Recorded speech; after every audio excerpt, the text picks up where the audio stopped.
Have you spent years writing a book to share God's message, but marketing it feels like you're doing something wrong? Like you're somehow selling out or being pushy or just plain feels gross when you go about it? If so, I think maybe we've been asking the wrong marketing question all along because we usually start with, how do I sell this book? And honestly, no wonder it feels so hard. But what if we flip that question completely and instead we started with, who did God call me to serve? And how do I build a real relationship with her? That's going to change everything about how you show up, what you say, and where you spend your time. So this summer, I'm celebrating 5 years of book marketing mania. And the fact that you are now tuning in from 145 countries just blows me away.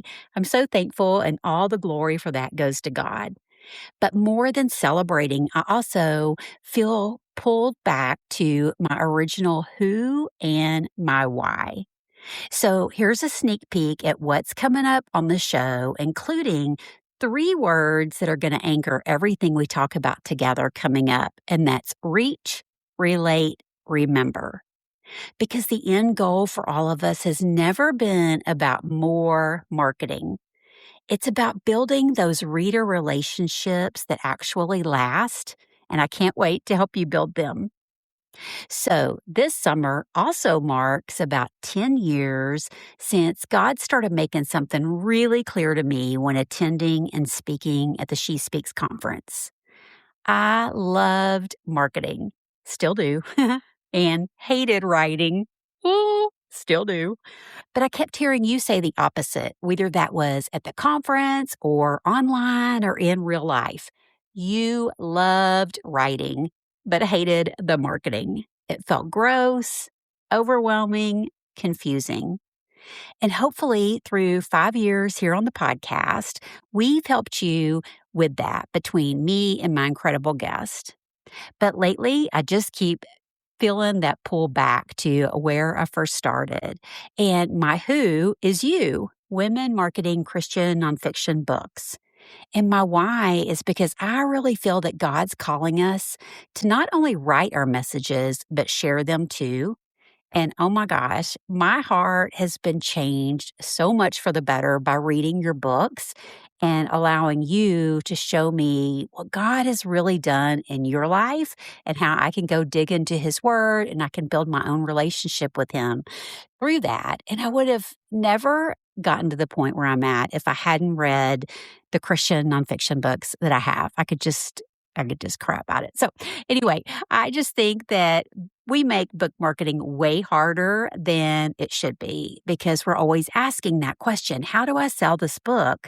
But instead, let's just start thinking, who did God call me to serve? And how can I build a relationship with her so I can start serving her well? And I know it's no surprise if you've been around for a while that I think podcasting, whether hosting your own show or guesting on someone else's, is the best way to do that. But we can't do it the way it's always been done because times have changed, our readers have changed, and oh my gosh, how we have changed, right? But what hasn't changed is we want to share our messages in a way that honors God and our writing time. And we can do that with podcasting as a host or a guest as the foundation of our reader relationships. So here's a little sneak peek at what's coming up on the podcast. You're going to hear me use those three words I talked about: reach, relate, and remember, because we're going to reach her where she already is. Listening to podcast. We're going to relate to what she actually needs from you there. And we're going to remind her where to connect with you after the conversation ends, especially if she's not ready to buy your book yet, or if your book isn't out yet. Either way, we don't want to lose that reader relationship.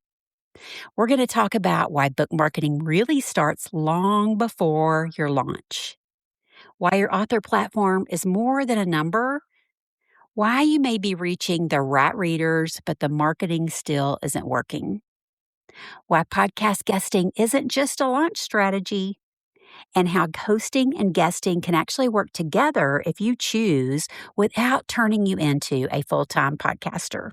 Can I get an amen? Because the end goal, again, isn't to do more marketing, it's to build reader relationships that last from book to book and beyond the book. I cannot wait for what's ahead, and I hope you're excited too. Thanks for tuning into Book Marketing Mania today. And as always, I'll be there for you next episode to help you build reader relationships one podcast at a time. See you then.